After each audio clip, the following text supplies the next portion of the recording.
우리를 보호하여 주시다가 아버지 하나님 나를 기억해 하여 주신 은혜 참으로 감사합니다. 주님의 날 주님께 예배드리라고 우리를 부르셨사오니 아버지 하나님, 우리는 주님 앞에 순종하는 마음으로 나왔습니다. 이 시간 함께하여 주시어서 우리의 예배를 받아주시고 우리의 찬양을 받아주시옵소서.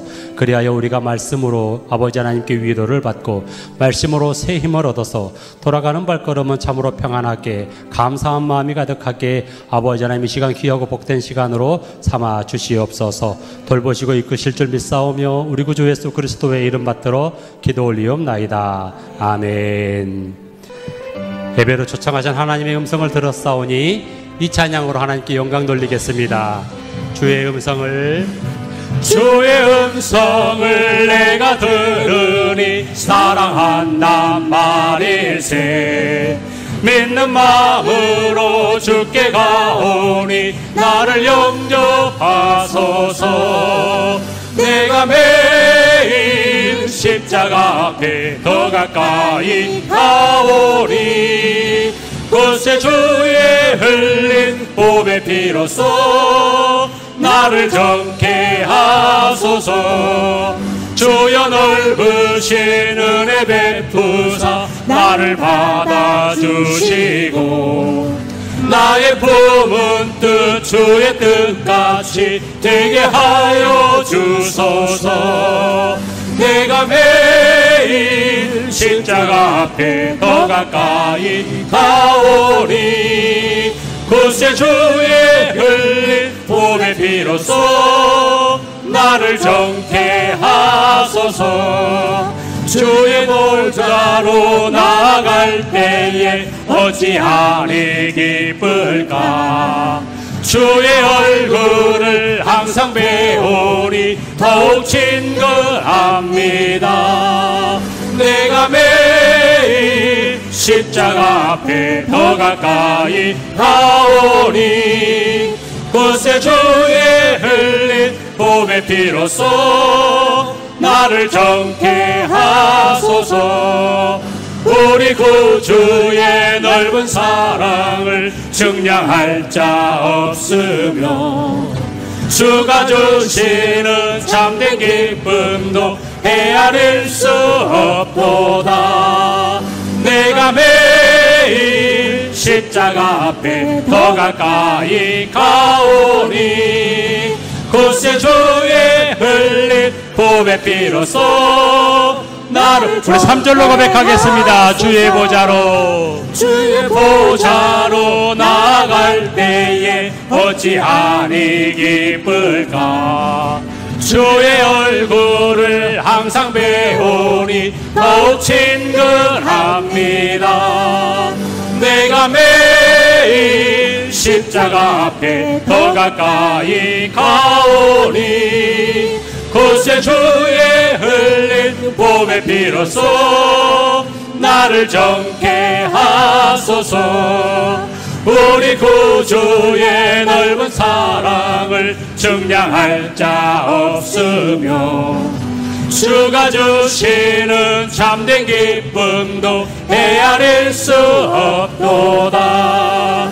내가 매일 십자가 앞에 더 가까이 가오니 그새 주의 흘린 보배 피로써 나를 정케 하소서. 주의 친절한 팔에 안기세 우리 마음이 평안하리니 항상 기쁘고 복이 되겠네. 영원하신 팔에 안기세 주의 팔에 크신 팔에 안기세 주의 팔에 영원하신 팔에 안기세. 날이 갈수록 주의 사랑이 두루 광명하게 비치고 천성하는 길 편히 가리니 영원하신 팔에 안기세 주의 팔에 크신 팔에 안기세 주의 팔에 영원하신 팔에 안기세. 주의 보좌로 나아갈 때에 기뻐 찬미 소리 외치고 겁과 두려움 없어지리니 영원하신 팔에 안기세. 주의 팔에 그 크신 팔에 안기세. 주의 팔에 영원하신 주의 보좌로 나아갈 때에 주의 보좌로 나아갈 때에 기뻐 찬미 소리 외치고 겁과 두려움 없어지리니 영원하신 팔에 안기세. 주의 팔에 그 크신 팔에 안기세.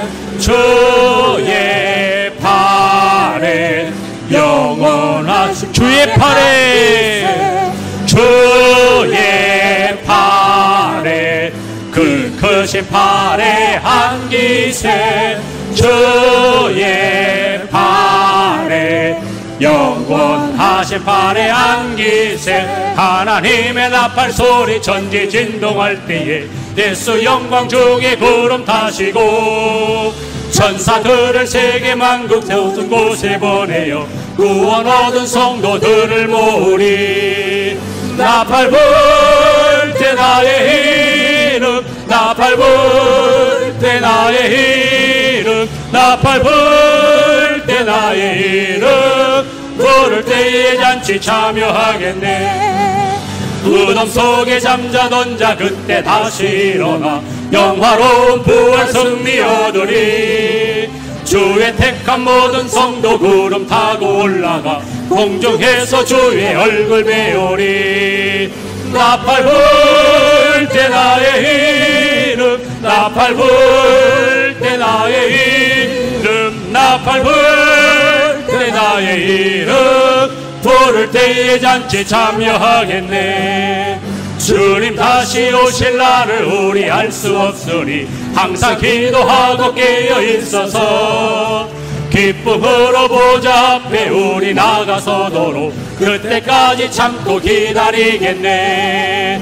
나팔 불 때 나의 이름 나팔 불 때 나의 이름 나팔 불 때 나의 이름 우리 처음부터 다시 한번 고백하겠습니다. 하나님의 나팔 소리 하나님의 나팔 소리 천지 진동할 때에 예수 영광 중에 구름 타시고 천사들을 세계 만국 모든 곳에 보내어 구원 받은 성도들을 모으리. 나팔 불 때 나의 이름 나팔 불 때 나의 이름 나팔 불 때 나의 이름 부를 때에 잔치 참여하겠네. 무덤 속에 잠자던 자 그때 다시 일어나 영화로운 부활 승리 얻으리. 주의 택한 모든 성도 구름 타고 올라가 공중에서 주의 얼굴 배우리. 나팔 불 때 나의 이름 나팔 불 때 나의 이름 나팔 불 때 나의 이름 부를 때에 잔치 참여하겠네.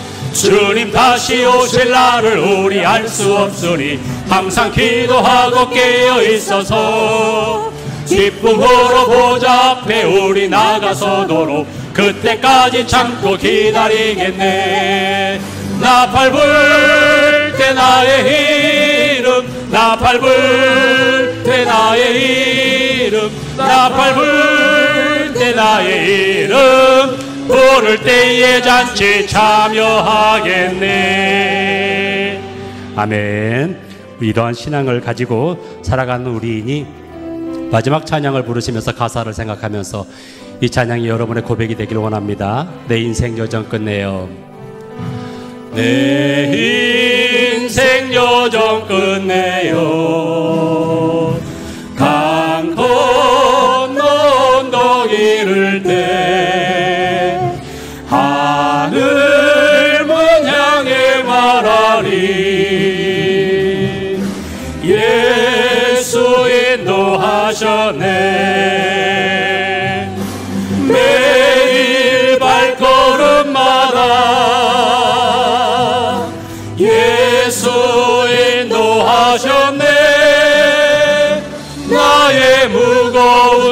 짐을 모두 벗고 하는 말 예수 인도하셨네.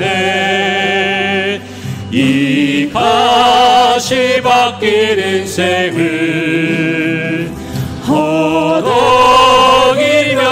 갈 때에 시험과 환난 많으나 예수 인도하셨네. 매일 발걸음마다 예수 인도하셨네. 나의 무거운 짐을 모두 벗고 하는 말 예수 인도하셨네. 내 밟은 발걸음마다 주 예수 보살피시사 승리에게 가부르며 주를 찬송하리라. 매일 발걸음마다 예수 인도하셨네. 나의 무거운 짐을 모두 벗고 하는 말. 우리 가사를 생각하면서 다시 한번 처음부터 고백하겠습니다. 내 인생 요정, 내 인생 요정 끝내어 강 건너 언덕 이를 때 하늘 먼 향해 말하리. 예수 인도하셨네. 매일 발걸음마다 예수 인도하셨네. 나의 무거운 짐을 모두 벗고 하는 말 예수 인도하셨네. 이 가시밭길 인생을 허덕이면서 갈 때에 시험과 환난 많으나 예수 인도하셨네. 매일 발걸음마다 예수 인도하셨네. 나의 무거운 짐을 모두 벗고 하는 말 예수 인도하셨네. 내 밟은 발걸음마다 주 예수 보살피시사 승리에게 가부르며 주를 찬송하리라. 매일 발걸음마다 예수 인도하셨네. 나의 무거운 짐을 모두 벗고 하는 말 예수 인도하셨네. 아멘입니다. 우리 이러한 마음을 담아서 합심하여 기도하기로 합니다. 우리의 모든 삶을 주님께서 인도하셨음을 고백하는 이 시간이 되길 바랍니다. 내가 이 자리에 나온 것도 주님께서 인도하셨으며 말씀을 듣게 하신 것도 주님께서 인도하셨사오니 이 시간 아버지 함께 예배드릴 때에 하나님께서 오직 영광 받아주시고 말씀을 전하실 목사님에게 힘과 영력을 더하여 주시고 내가 그 말씀을 받을 때에 우리의 마음의 문을 열어주시어서 그 말씀을 아멘으로 화답하겠노라고 다짐하는 기도를 이 시간 올리길 바랍니다. 함께 기도합시다. 아버지 하나님 감사합니다. 나의 삶을 인도하여 주시고 나의 삶을 주관하여 주시며 세상을 살아가게 하시며 세상 가운데 나를 기억하여 주시어서 이 시간 주님의 전으로 나오게 하시는 애 참으로 감사합니다. 말씀이 있는 자리에 나오게 하심을 참으로 감사합니다. 주님께 예배하는 자리에 나오게 하시는 애가 참으로 감사합니다. 나의 삶을 인도하여 주신 아버지 하나님께 아버지 하나님께 드리는 예배이오니 아버지 하나님 우리 예배를 받아주시옵소서. 말씀을 선포하는 목사님에게 힘과 영력을 더하여 주시고 담대하게 말씀을 선포하게 하여 주시옵소서. 그 말씀이 나에게 위로가 되게 하시며 그 말씀이 나에게 소망이 되게 하시며 그 말씀으로 내가 다짐하는 시간 되기를 원합니다. 아버지 하나님 나의 마음의 밭을 열어주시옵소서. 어떠한 말씀이 선포되어질 때에도 나는 아멘으로 화답하면서 말씀대로 살겠노라고 다짐하는 시간 되기를 원하오니 성령 하나님 이 시간 함께하여 주시옵소서. 아버지 하나님한테 아버지 하나님께 오롯이 바로 설 줄 아는 기도의 시간, 예배의 시간, 찬양의 시간이 되기를 원하오니 주여 함께하여 주시옵소서. 인도하여 주시옵소서. 붙들어 주시옵소서. 이것이고 붙으실 줄 믿사오며 우리 구주 예수 그리스도의 이름으로 기도 올리옵나이다. 아멘. 이제 우리 다 같이 자리에서 일어나시어서 하나님께 찬양 드리겠습니다.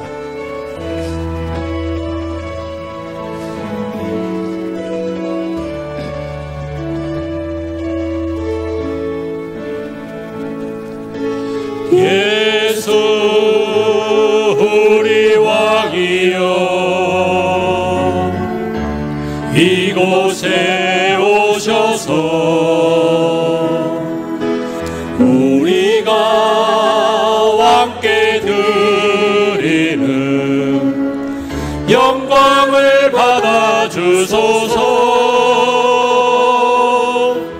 우리는 주님의 백성, 주님은 우리 왕이라. 왕이신 예수님 오셔서 좌정하사 다스리소서. 예수 우리 주시여 이곳에 오셔서 우리가 왕께 드리는 찬양을 받아주소서. 우리는 주님의 종들, 주님은 우리 주시라. 주 대신 예수님 오셔서 이 찬양을 받아주소서.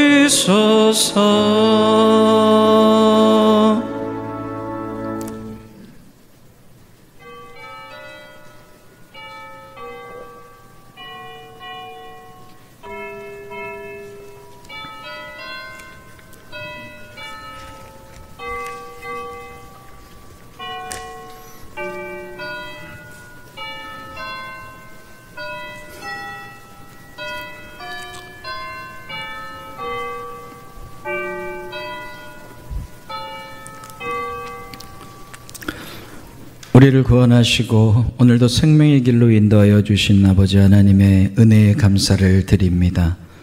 목마른 사슴이 시냇물을 찾기에 갈급함과 같이 하나님의 은혜를 사모하는 성도들이 주님의 전을 찾아왔습니다. 이곳에서 우리의 갈급한 심령을 흡족히 적시어 주실 하나님의 말씀을 듣게 하여 주시옵소서. 성령님의 임재를 통해 상심한 자들이 위로를 받게 하시고 병든 자들이 고침을 받으며 연약한 자들이 강건하여지는 역사가 나타나게 하여 주시옵소서. 선한 목자가 되어 늘 우리와 함께 하시는 예수 그리스도의 이름으로 기원하옵나이다. 아멘.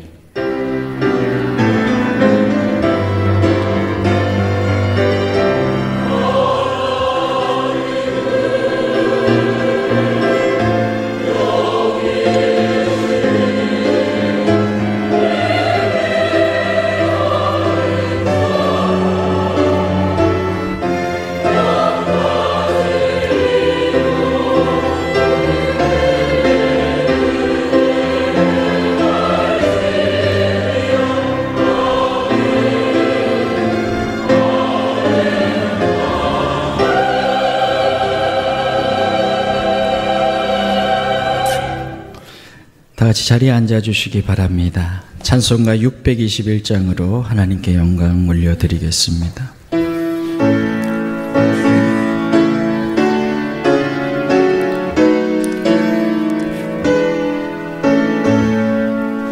찬양하라 내 영혼아, 찬양하라 내 영혼아, 온 마음과 정성 다하여 주 찬양하라.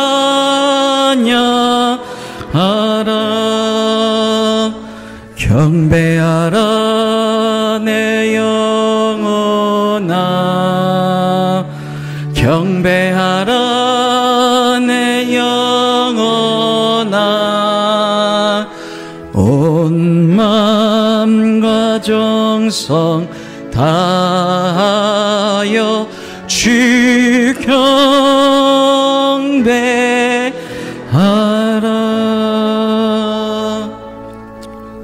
교동문 35번 시편 84편 교독합니다. 교동문 35번 시편 84편입니다. 만군의 여호와여, 주의 장막이 어찌 그리 사랑스러운지요. 내 마음과 육체가 살아계시는 하나님께 부르짖나이다. 주의 제단에서 참새도 제집을 얻고 제비도 새끼들 보금자리를 얻었나이다.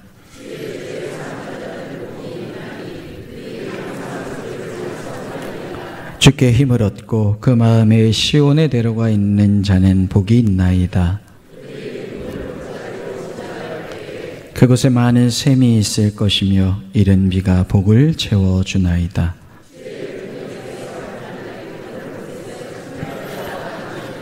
악인의 장막에 사는 것보다 내 하나님의 성전 문지기로 있는 것이 좋사오니.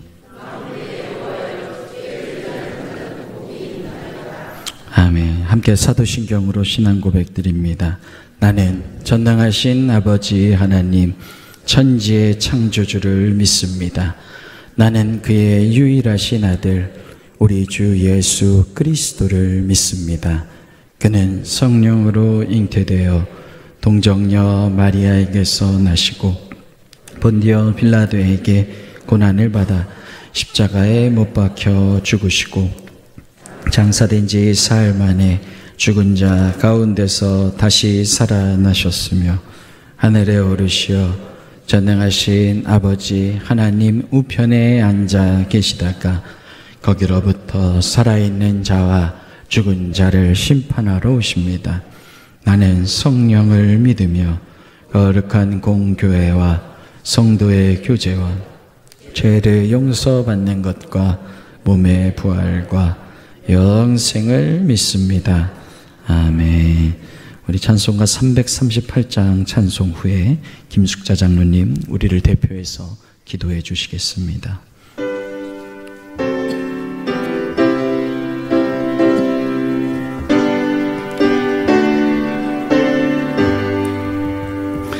내 죄를 가까이 하게 하며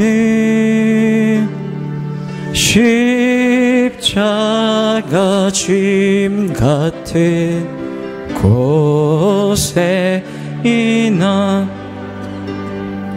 내 일생 소원은 늘 찬송하면서 주께 더 나아가기 원하는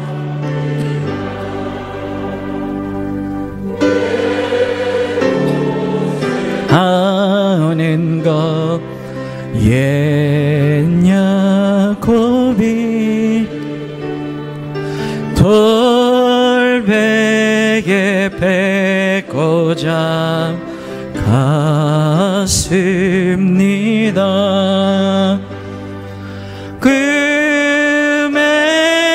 소원이 늘 찬송하면서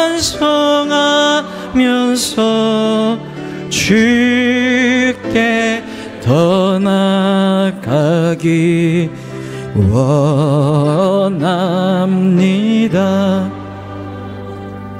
천성에 가는 길 험하여도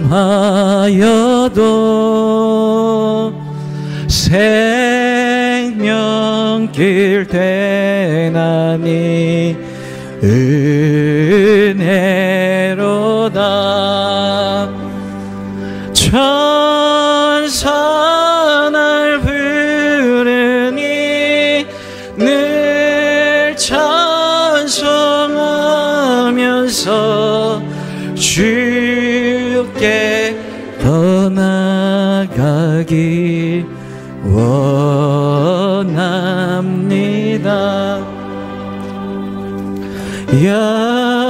야곱이 잠 깨워 일어나는 돌단을 쌓은 것 본받아서 숨질 때 내도록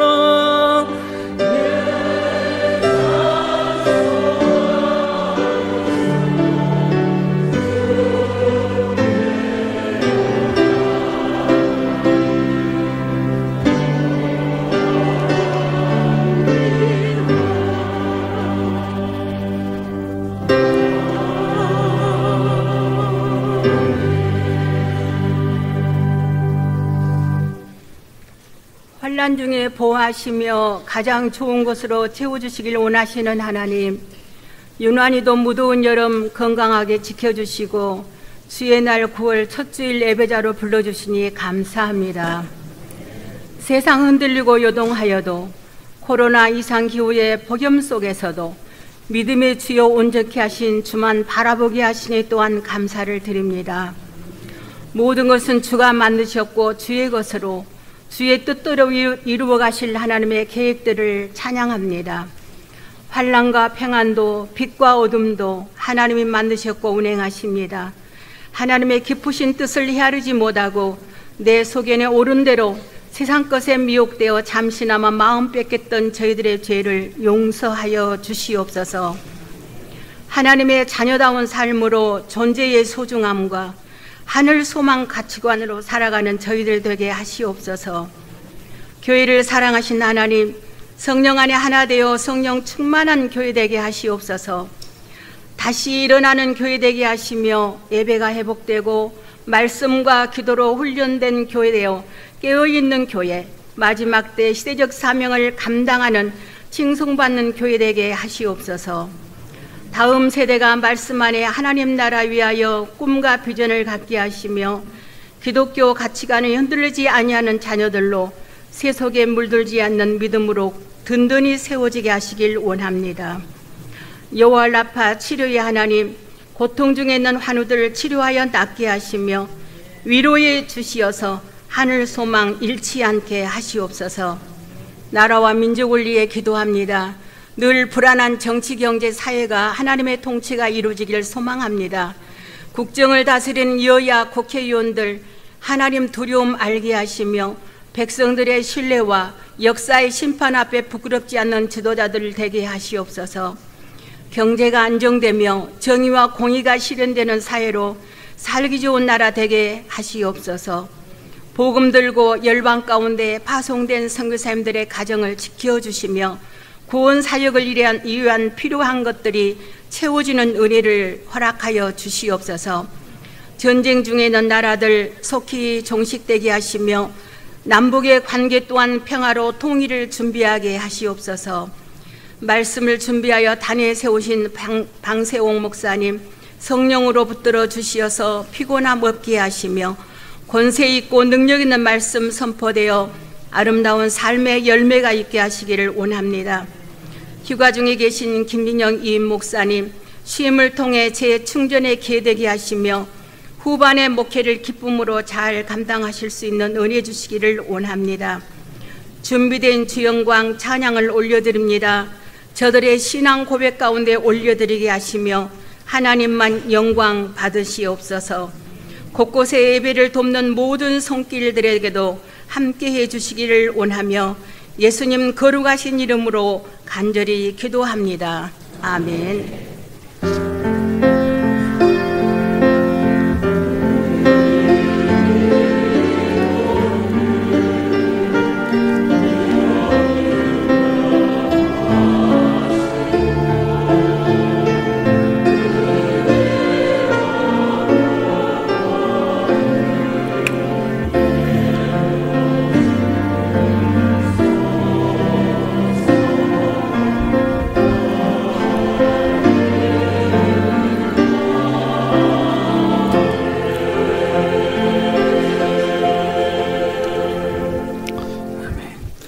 하나님께서 오늘 우리에게 주신 말씀 신약성경 사도행전 2장 37절부터 42절의 말씀입니다.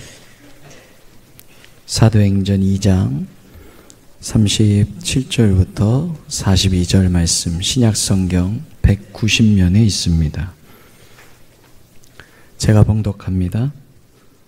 그들이 이 말을 듣고 마음에 찔려 베드로와 다른 사도들에게 물어 이르되 형제들아 우리가 어찌할꼬 하거늘 베드로가 이르되 너희가 회개하여 각각 예수 그리스도의 이름으로 세례를 받고 죄사함을 받으라.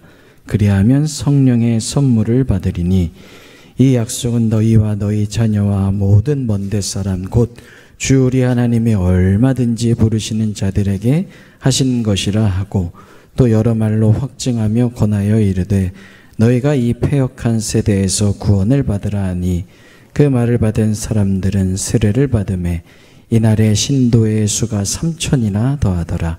그들이 사도의 가르침을 받아 서로 교제하고 떡을 떼며 오로지 기도하기를 힘쓰니라.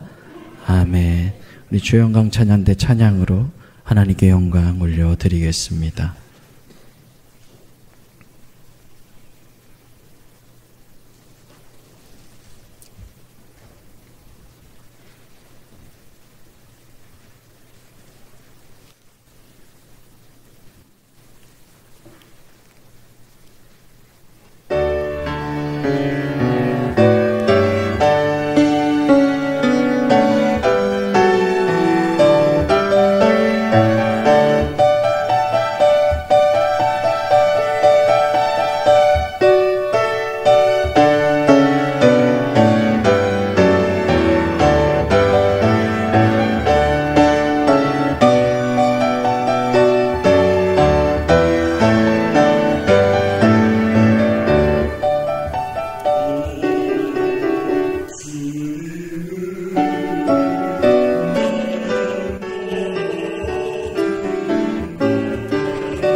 하나님께 영광의 박수 올려드리겠습니다.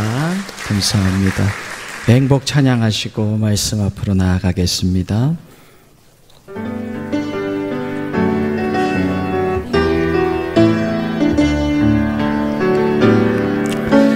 화려하지 않아도 정결하게 사는 삶, 가진 것이 적어도 감사하며 사는 삶, 내게 주신 작은 일 나눠주며 사는 삶, 이것이 나의 삶의 행복이. 눈물 날 일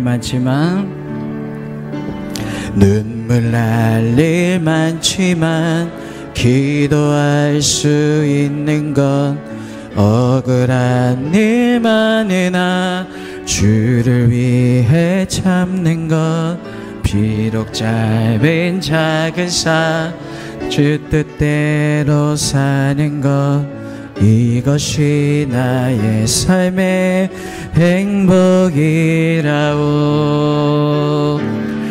이것이 행복이라오.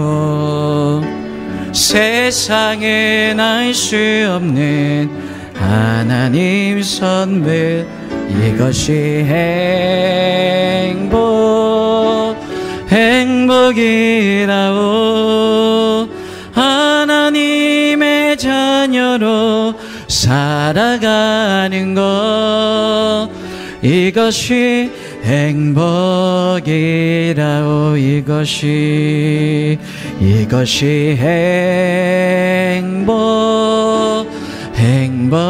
행복이라오. 세상에 알 수 없는 하나님의 행물, 이것이 행복이라오.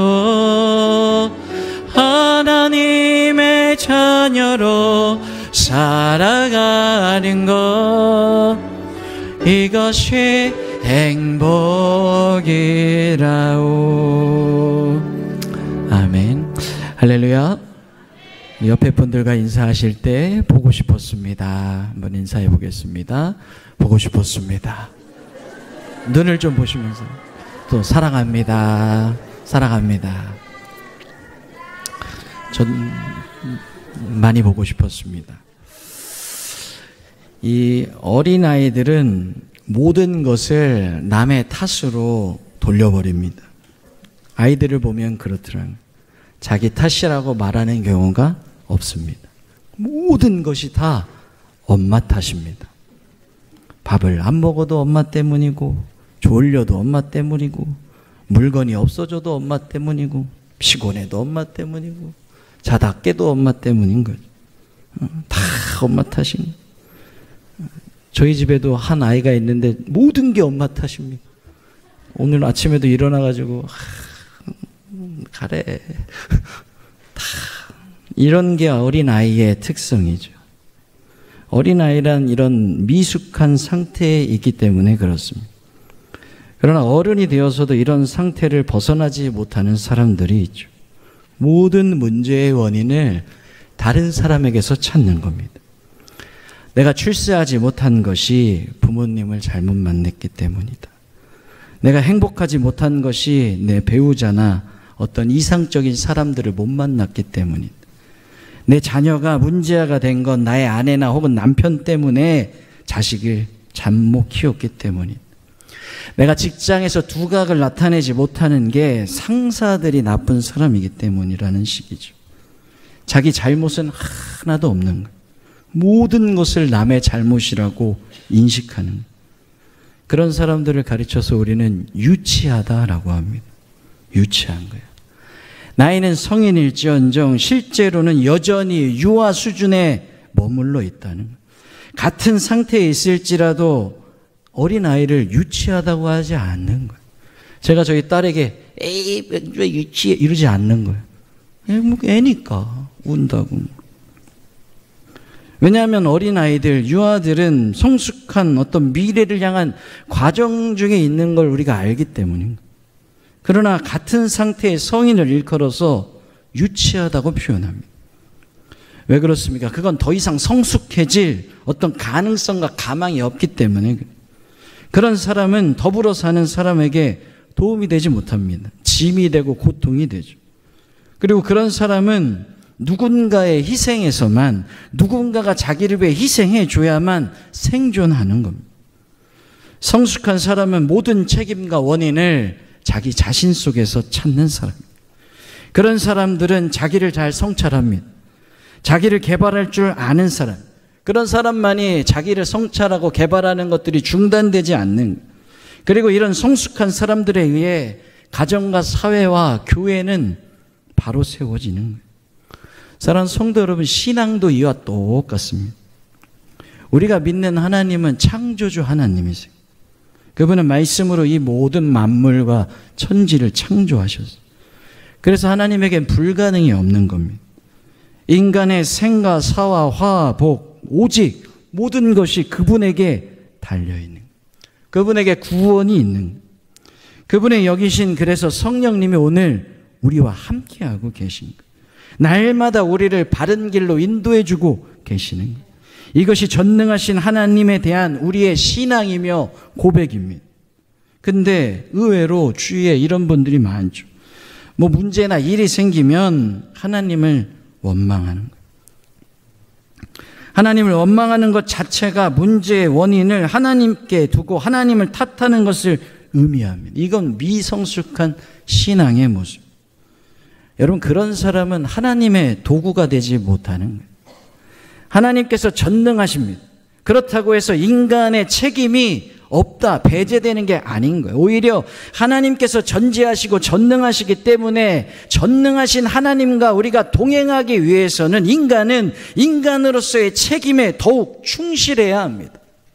유한하기 짝이 없는 우리 인간이 모든 일에 하나님을 탓하거나 아니면 하나님께 책임을 돌리는 것이 아니라 전능하신 하나님 앞에서 모든 원인과 책임을 스스로 자기 속에서 찾아가는 거예요. 그것이 성숙한 사람입니다. 그것이 성숙한 하나님의 사람인 거예요. 그리고 그런 성숙한 사람들이 인류의 역사를 새롭게 하는 하나님의 참된 도구가 될 수 있어서 오늘 본문이 우리에게 주는 메시지가 바로 그것입니다. 베드로의 설교를 들었어요. 베드로의 설교를 들은 청중들의 반응이 37절에 이렇게 고백합니다. 같이 읽어볼까요? 시작. 그들이 이 말을 듣고 마음에 찔려 베드로와 다른 사도들에게 물어 이르되 형제들아 우리가 어찌할꼬 하거늘. 그들이 모두 한결같이 마음에 찔렸다. 오늘 성경이 말합니다. 베드로의 설교가 그만큼 충격적이었던 거예요. 그들은 제자들을 가르쳐서 뭐라고 했습니까? 낮술에 취했다고 조롱했던 사람들이었어요. 예수님을 십자가에 못 박아 죽이는 일에 동조했던 사람들이었어요. 그럼에도 불구하고 그들이 너희들이 못 박아 죽인 예수님이 하나님께서 주와 그리스도가 되게 했다라는 이 베드로의 설교를 듣고 화를 내기는커녕 마음에 찔렸다. 오늘 본문이 그렇게 시작합니다. 그렇게 말하는 이유는 그들이 양심이 살아있었음을 의미합니다. 많은 사람들이 진리 대신 예수님의 말씀 앞에서 양심의 가책이라는 걸 느낍니다. 그러나 대부분의 경우는 그냥 지나치고 마는 거예요. 세월이 지나다 보면 그들의 양심의 그런 지적에도 무감각한 어떤 죽은 양심이 되어가는 거예요. 한 인간의 양심이 언제나 변함없이 생생하게 살아있느냐 아니면 시체처럼 썩어가고 죽어있느냐는 것은 남의 책임이 아닌 거예요. 그것은 전적으로 자기 책임입니다. 자신의 책임이 나의 탓인 거예요. 본문 속의 사람들은 베드로의 설교에 의해 양심의 찔림을 받습니다. 겉으로는 아무 일도 없었다는 듯이 그냥 지나쳐버리지 않았어요. 그들의 양심의 아픔이 가시기 전에 지체 없이 베드로 일행에게 묻습니다. 형제들아 이제 우리가 어찌할꼬. 이 절박한 질문에 베드로의 답변이 이렇습니다. 우리 38절 한번 더 읽어볼까요? 시작.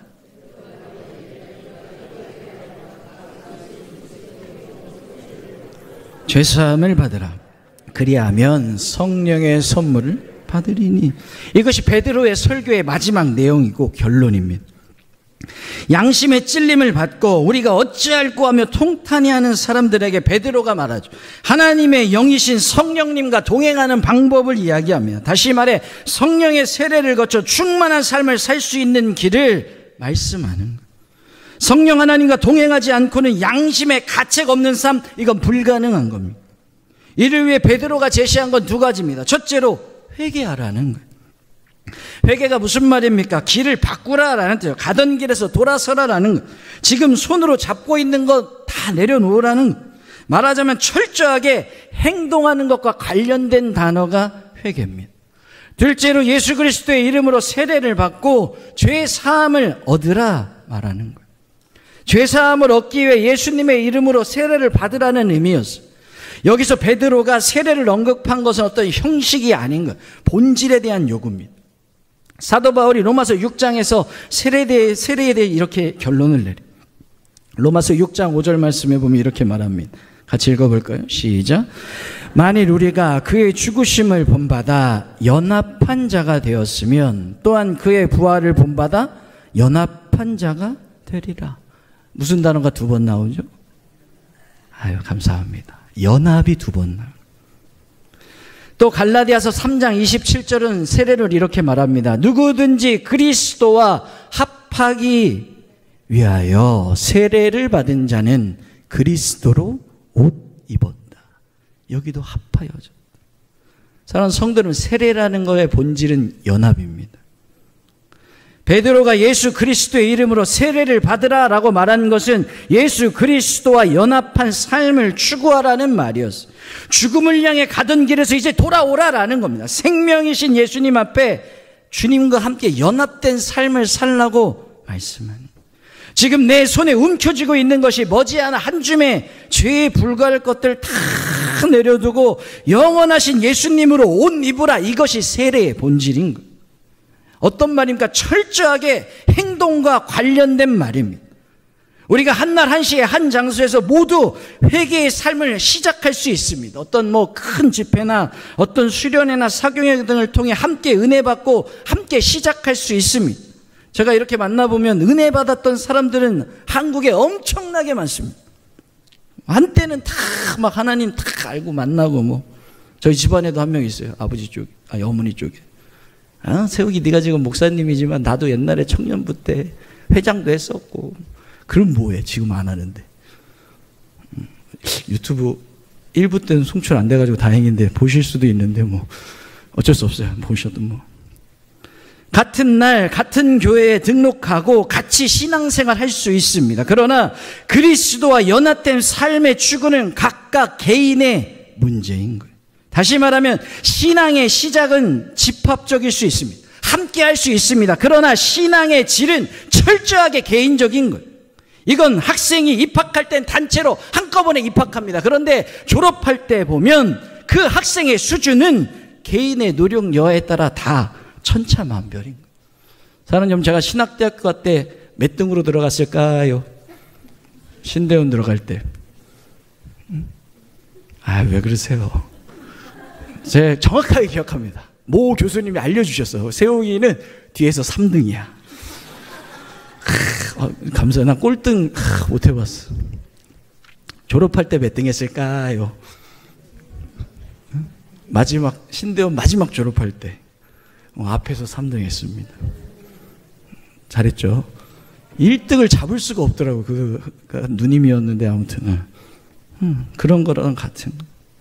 오늘 본문은 신앙에 관하여서는 인간의 책임과 의무가 있다는 거예요. 말로서만 혹은 생각으로만이 아니라 행동으로 회개의 삶과 세례의 삶을 실천해 나갈 때 언제나 성령님께서 동행하시는 참된 그리스도인이 될 수 있다는 거예요. 그렇다면 여기에 이렇게 의가 제기하는 분들도 있을 거예요. 사도 바울은 베드로의 설교와 같지 않았거든요. 왜 그렇습니까? 사도 바울은 회개 없이 예수님을 만났고 다메섹으로 가던 길에 예수님을 만납니다. 예수님 믿는 사람들을 잡아 죽이러 가는 그 길에 예수님을 만납니다. 회개한 적이 없는 거예요. 예수님의 이름으로 세례를 받았던 적도 없습니다. 오히려 예수님 믿는 자들을 돌로 쳐 죽이는 일에 앞장섰던 그가 철저하게 그리스도인들을 대적했던 사람이었어요. 그럼에도 불구하고 예수님이 그를 만나주셨어요. 성령님께서 먼저 그와 함께 해주셨다. 이건 베드로의 설교의 내용과는 완전히 상치되는 것처럼 보입니다. 그러나 이건 성령의 세례와 성령의 충만을 잘못 알고 있기 때문에 그런 거예요. 제가 지지난주에 수요기도회 때도 잠깐 언급했지만 성령이 충만한 것과 성령의 세례의 차이가 있는 거예요. 성령의 세례는 주님의 은혜로 단 한 번 받는 겁니다. 그러나 성령 충만은 날마다 내가 이루어가야 될 그리스도에 대해 의무 같은 거예요. 오늘도 베드로가 지금 성령 세례의 순서에 대해 설교하고 있는 게 아닌 거예요.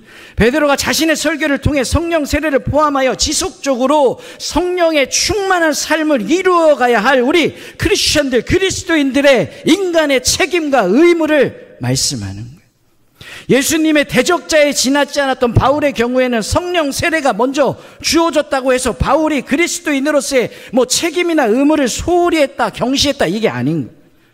바울은 죽는 순간, 그 순간 예수님을 만난 순간부터 누구보다도 철저하게 회개의 삶을 삽니다. 그리스도와 연합된 하나 된 삶으로 일관했어요. 바울이 평생토록 하나님의 귀한 도구로서 성령 충만한 삶을 살았던 것은 우연이 아닌 거예요. 사랑하는 성도 여러분, 이처럼 사람에 따라 성령님께서 임해 주시는 시기와 시간은 다 다를 수 있어요. 그러나 한평생 성령 하나님과 동행하는 어떤 성령 충만한 삶을 지속하기 위하여 중단하면 안 되는 건 회개의 삶인 거예요. 주님과 연합된 삶이 수반되어야 한다는 이 큰 원칙만큼은 어느 경우에도 변할 수 없는 겁니다. 그래서 베드로가 본문의 39절에 이렇게 증거합니다. 39절 한번 읽어볼까요? 시작. 이 약속은 너희와 너희 자녀와 모든 먼데 사람 곧 주 우리 하나님이 얼마든지 부르시는 자들에게 하신 것이라 하고, 주님과 연합된 삶을 추구하는 자라면 누구나 상관없이 얼마든지 부르신 자들에게 하신 것이라, 약속하신 것. 왜? 하나님의 약속인 것. 바꿔 말하면 회개와 세례의 삶을 추구하지 않으면 그가 누구든지 구별 없이 성령 충만한 삶은 불가능하다라는 의미입니다. 베드로의 설교가 마침내 본문 40절에 이렇게 끝납니다. 40절 말씀 읽어보겠습니다. 시작. 또 여러 말로 확증하며 권하여 이르되 너희가 이 패역한 세대에서 구원을 받으라 하니.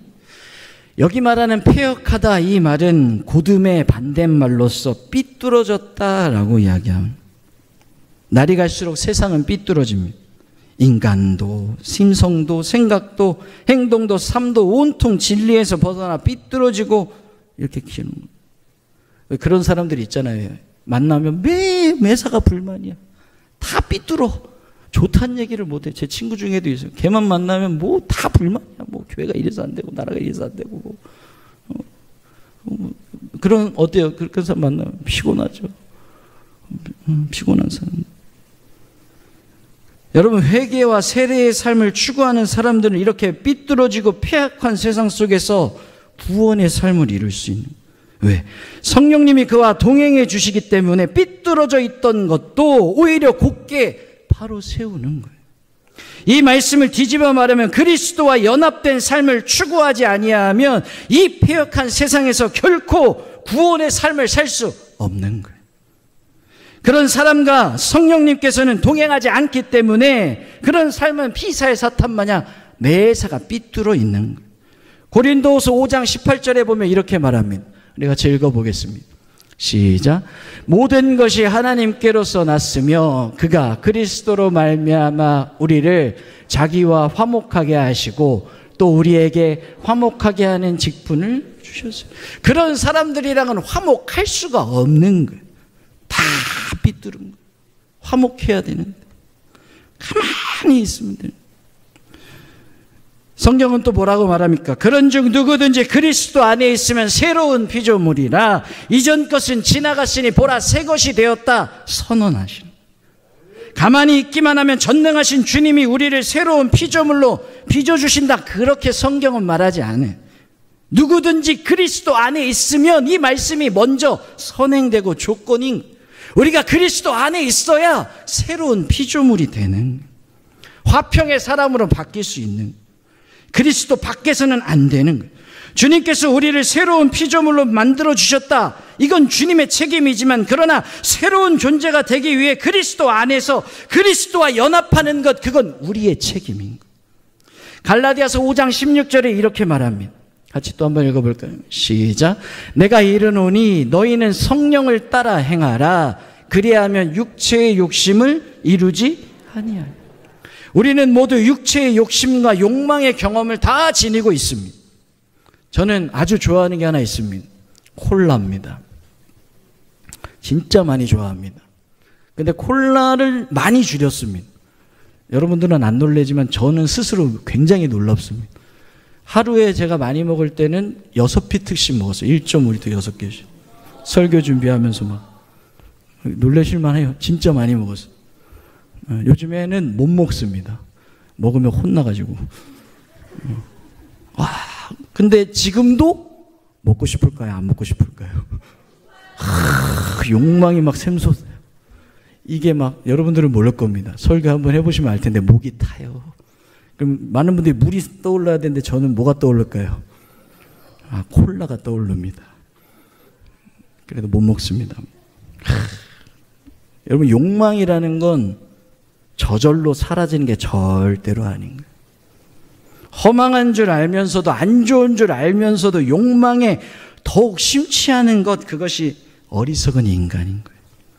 하나님께서 육체의 욕심으로부터 자유하기 원한다면 먼저 성령을 쫓아 행하라고 명령하고 계십니다. 성령님을 쫓는 자들의 마음에 진리의 빛으로 하나님이 인도하시는 것, 그건 성령님이 하시는 일이지만, 그분의 인도하심을 받기 위해 먼저 성령 하나님을 쫓는 것, 이건 인간의 책임인 거예요.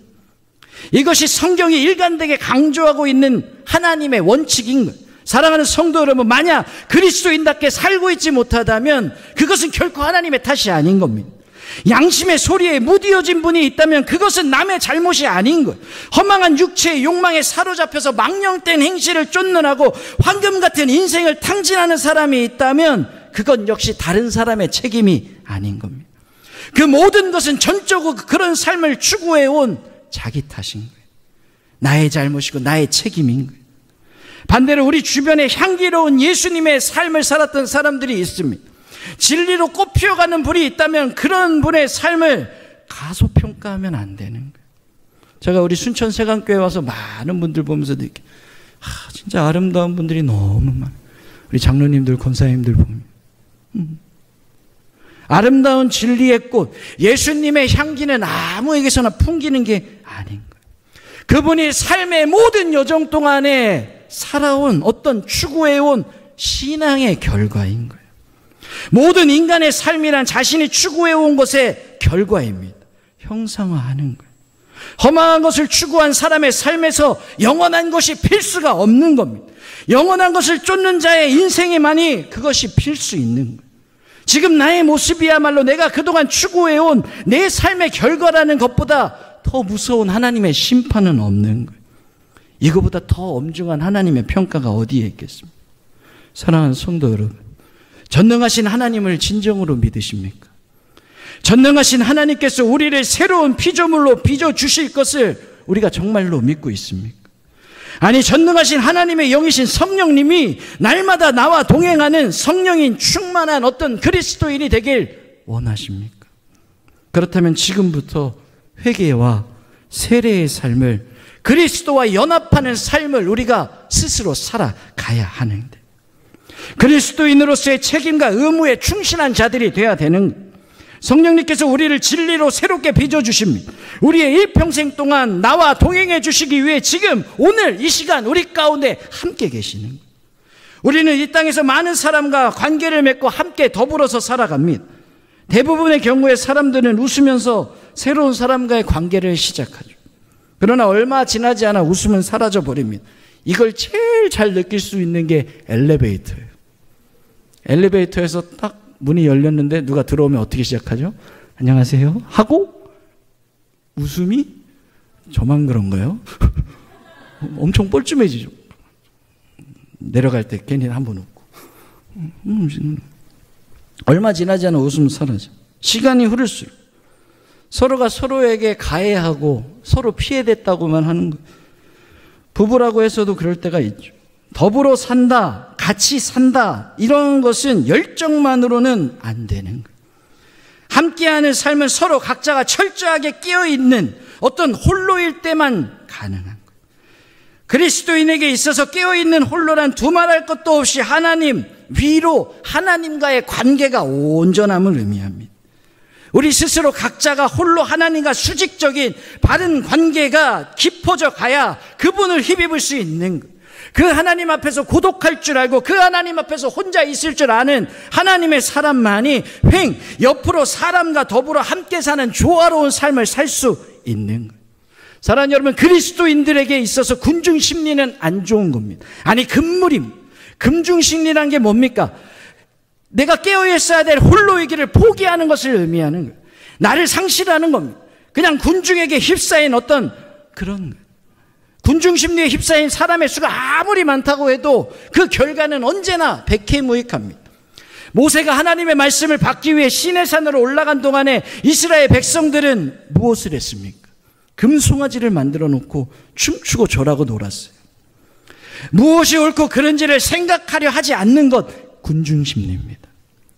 가데스 바니아에 이른 이스라엘 백성들이 가나안 땅에는 무시무시한 거인들이 살고 있다는 10명의 정탐꾼의 말을 듣자 한결같이 모세를 원망하다 못해 돌로 쳐 죽이려고 합니다.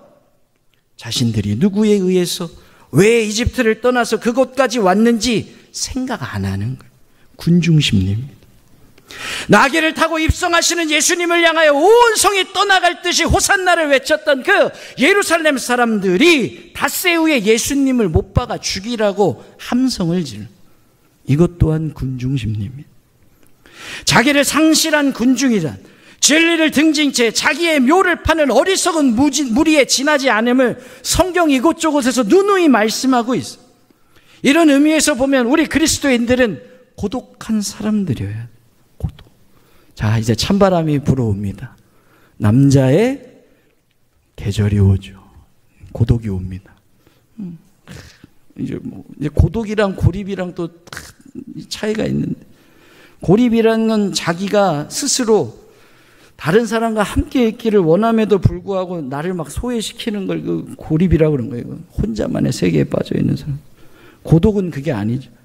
많은 사람들이 자신을 원하고 자기 스스로 기꺼이 갈 수 있지만 스스로 떨어져 있는 걸 의미해요.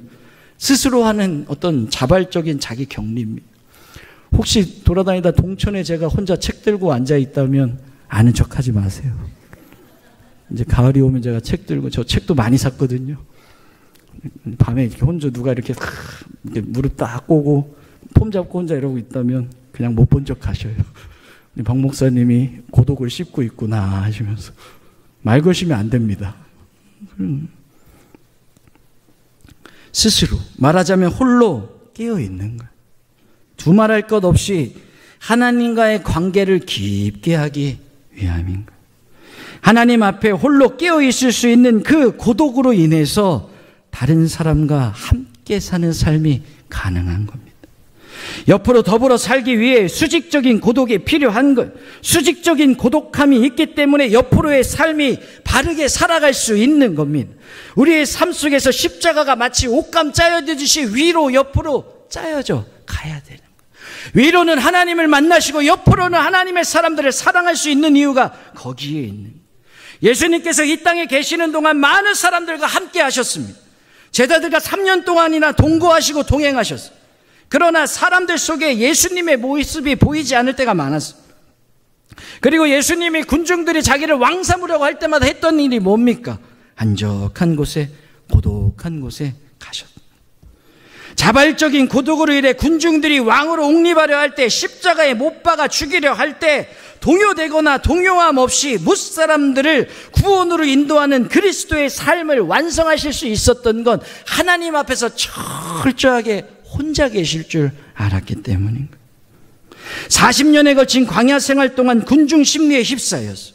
틈만 나면 이집트의 노예 생활로 되돌아가자고 아무런 생각 없이 외치는 이스라엘 백성들을 끝내 요단 강가까지 인도해 간 그 모세 역시 하나님 앞에서 혼자 고독하게 있을 줄 알았던 사람이었어요. 사랑하는 여러분, 한 시대와 한 사회와 한 교회는 하나님 앞에 홀로 깨어 있을 줄 아는 이런 고독을 아는 사람들에 의해 새로워져 가는 거예요. 홀로 깨어 있다, 이건 고독을 기피한다는 것은 그리스도인이 되는 걸 의미하는 거예요.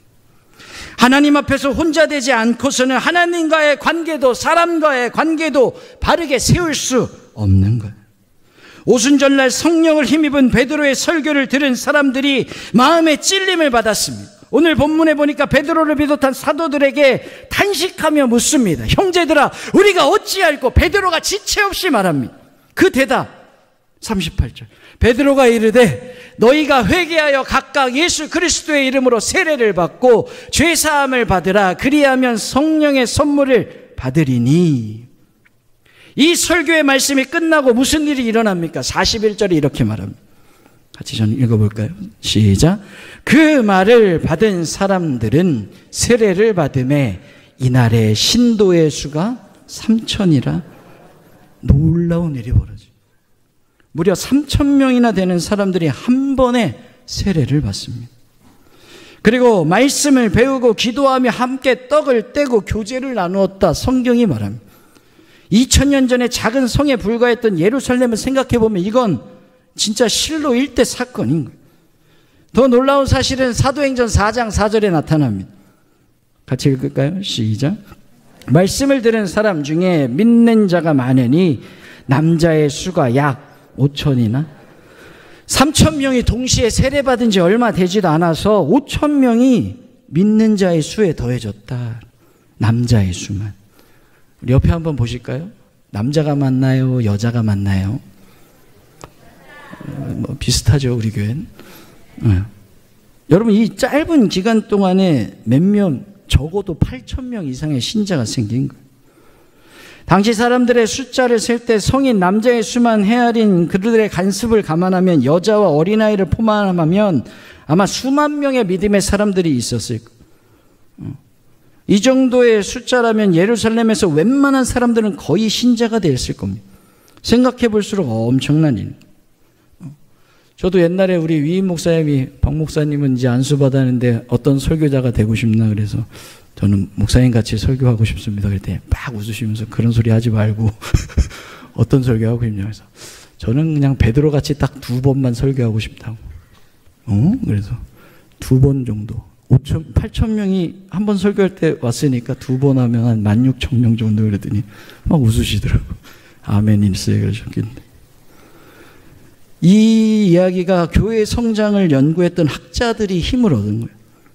원래 예수님의 제자들이 몇 명입니까? 12명이죠. 그나마 예수님을 배신한 가룟 유다를 제외하면 11명입니다. 사도행전 1장에 보면 그 수는 가룟 유다의 자리를 채운 마띠아를 포함해서 120명이 됩니다. 그리고 사도행전 2장 오늘 본문에 3,000명이 더해집니다. 이어서 사도행전 4장에 또 다른 5,000명이 합해져 교인의 수가 기하급수적으로 늘어납니다. 그래서 교회 성장 학자들은 이걸 모델로 삼아 교회가 양쪽으로 끊임없이 부흥해야 할 것을 역설합니다. 분명히 일리 있는 말씀입니다. 그러나 이제 사도행전의 그 큰 전체의 시각에서 본문을 냉철하게 보면 이 많은 신자들이 다 어디 갔습니까? 이 이로부터 30년 후에 사도 바울이 예루살렘 성에 갑니다. 바울을 영접한 신자들은 그때는 극소수에 불과합니다. 대사들의 유대인들이 바울을 죽이려고 합니다. 유대인들은 그리스도의 사도가 된 바울을 배신자로 낙인 찍어버렸어요. 바울을 위해 죽기를 청합니다. 바울은 죽음의 위에 처해요. 위험을 무릅쓰고 바울을 살리겠다고 나서는 신자가 없던 땅, 거기가 예루살렘 성전. 하루에 3,000명, 5,000명씩 신자가 늘어날 정도였다면 30년이 지난 그쯤에서는 예루살렘에서 만나는 사람마다 다 예수님 믿었어야 할 거예요. 모든 백성들이 거의 다 믿음의 사람이 되어야 할 겁니다. 그런데 그러지 않았죠. 초기에 믿었던 그 3,000명, 5,000명이 모두 참된 신자였다면 그랬어요. 예루살렘 도처에 바울을 죽이려는 사람들로 가득했어요. 만약에 예루살렘의 경비를 담당하고 있던 로마 군대의 천부장 글라디오 루시아가 군대를 풀어 바울을 지켜주지 않았다면 아마 바울은 로마로 가기도 전에 예루살렘에서 죽었을 겁니다. 이때 그 많았던 8,000명씩 왔던 그 신자들 도대체 다 어디로 갔습니까? 눈을 씻고 찾아보고 아무리 봐도 그들의 행적이 성경에 나타나 있지 않은 거예요. 3,000명이 하루에 세례받았습니다. 5,000명이 동시에 믿기 시작했음을 알리는 이 사도행전과 2장과 4장을 넘어서고 나면 그들이 수만 명에 이르고 이 거대한 무리가 흔적조차 없어진 거예요. 어디에도 나오지 않습니다. 이건 뭘 의미합니까? 이건 그들의 행위, 즉 3,000명이 앞다투어 세례받고 5,000명이 신자가 되겠다고 나선 것이 바로 군중 심리였다라는 거예요. 순간적인 분위기에 휩싸여서 세례의 형식만 취했다라는 거예요. 수천 명이 한 번에 일시적으로 말씀을 배우고 기도에 힘쓰는 것 같았지만 본질에서 벗어난 겁니다. 다시 말해 하나님 앞에서 주님을 만나고 위로 하나님 앞에서 홀로 고독해질 줄 아는 그런 성숙한 그리스도인이 되지 못했던 거예요. 세례의 형식을 갖추고 성경 공부도 하고 기도도 했습니다.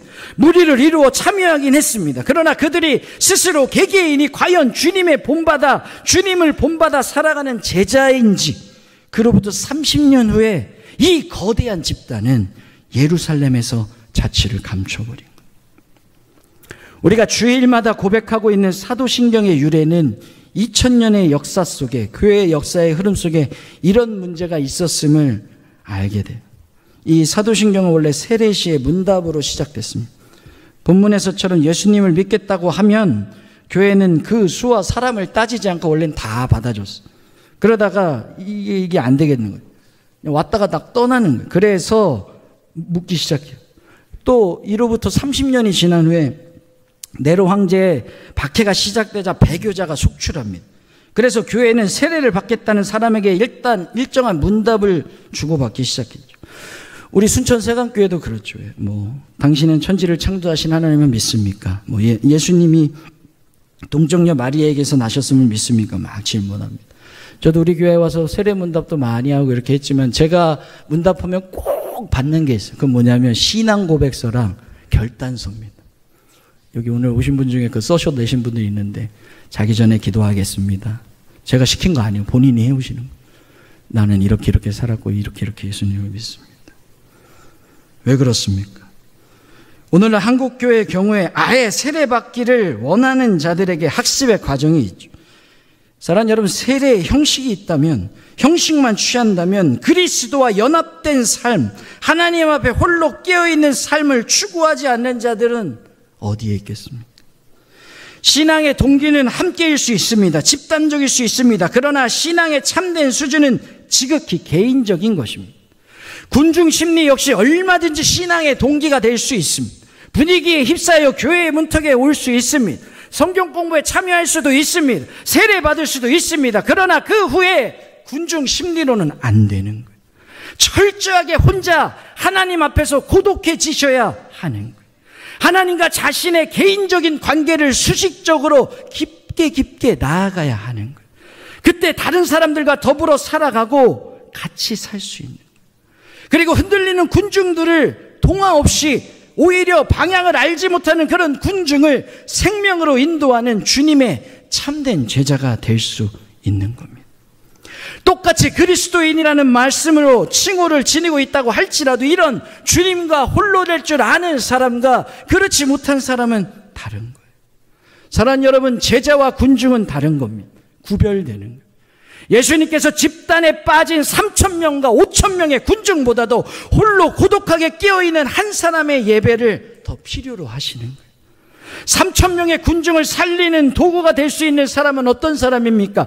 홀로 깨어있는 한 사람, 제자의 삶을 살아가는 사람입니다.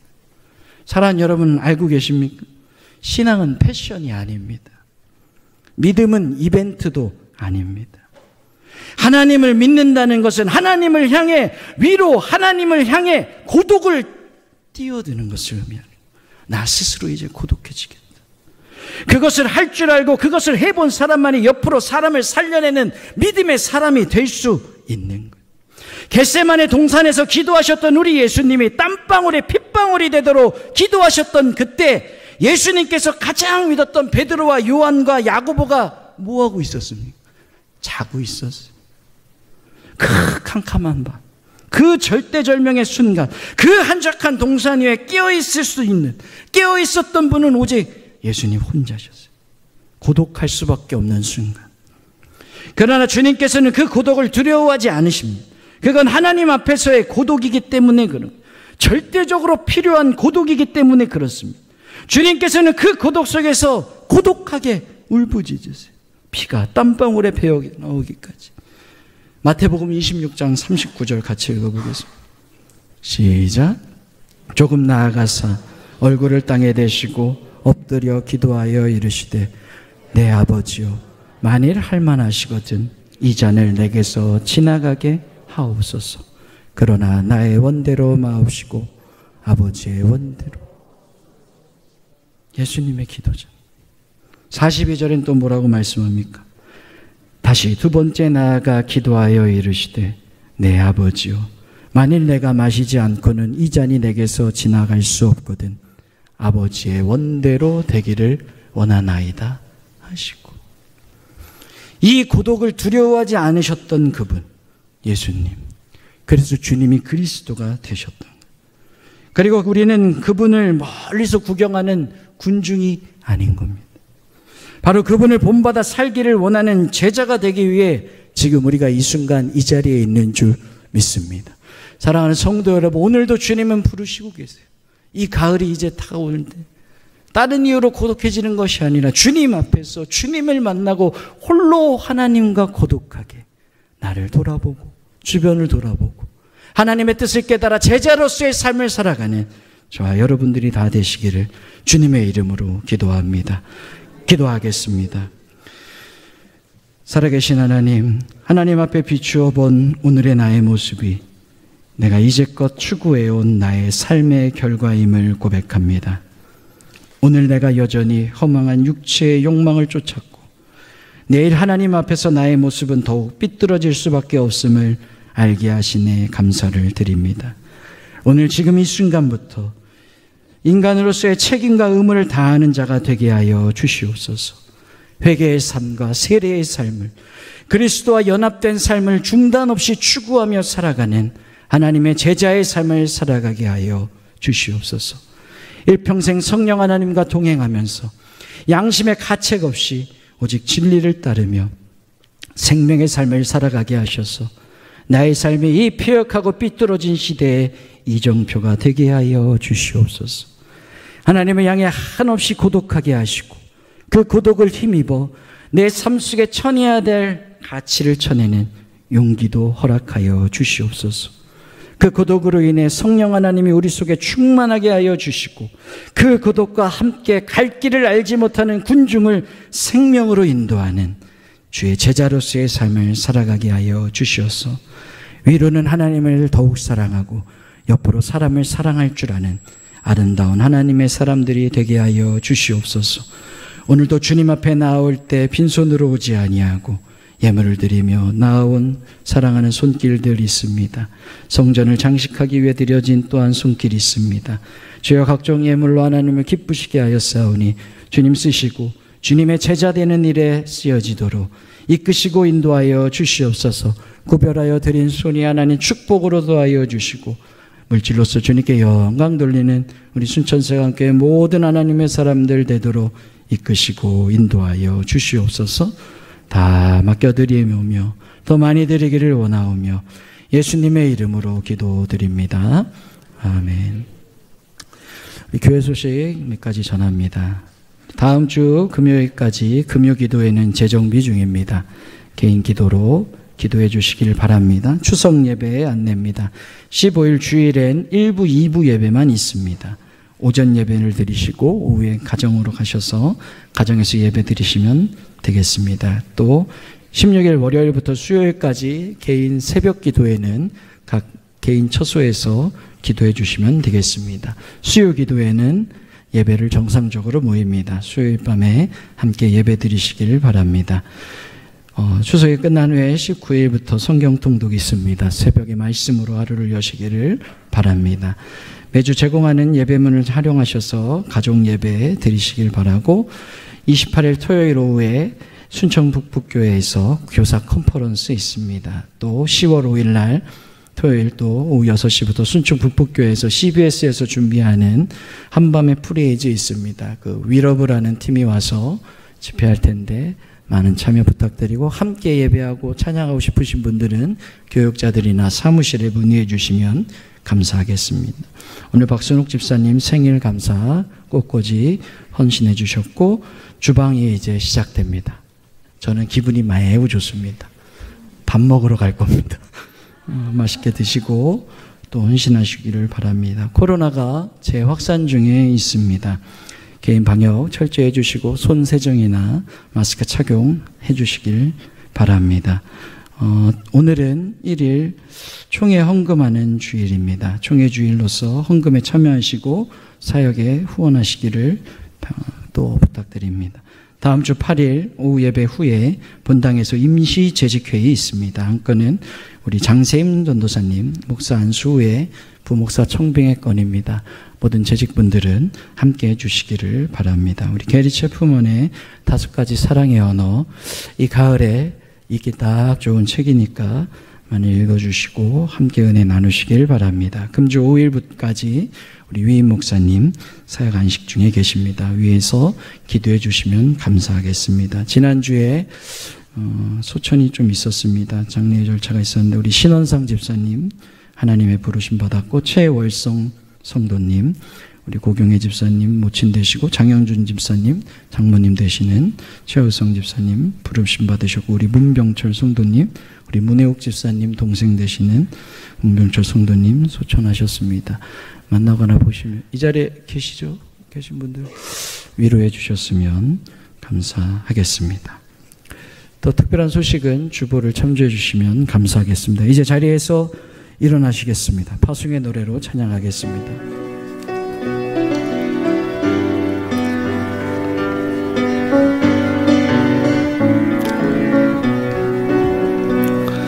너의 가는 길에 주의 평강이 있으리 평강의 왕 함께 가시니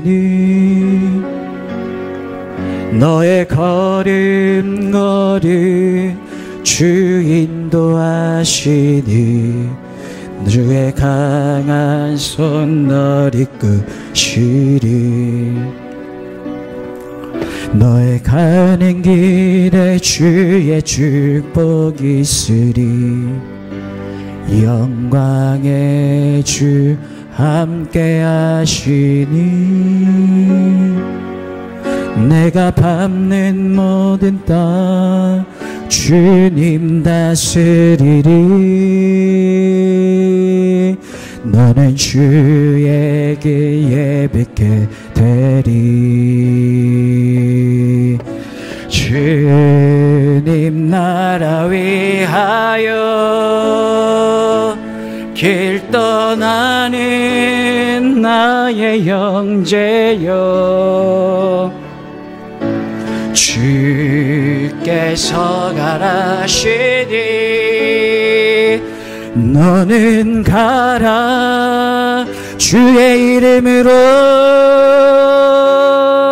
거칠은 광야 위에 꽃은 피어나고 세상은 내 안에서 주님의 영광 보리라 강하고 담대하라 세상에 계신 주 늘 함께 너와 동행하시며 내게 새 힘을 주시리 지금은 우리 주님 되시는 예수 그리스도의 은혜와 하나님의 극진하신 사랑하심과 성령의 감화 감동 내주 충만하게 하시는 역사가 군중이 아닌 예수 그리스도의 제자로서의 삶을 살아가기로 결단하고 돌아가는 사랑하는 순천세강교회 모든 성도님들의 걸음과 머리 위에 이제로부터 영원히 함께 하시기를 간절히 축원하옵나이다. 아멘.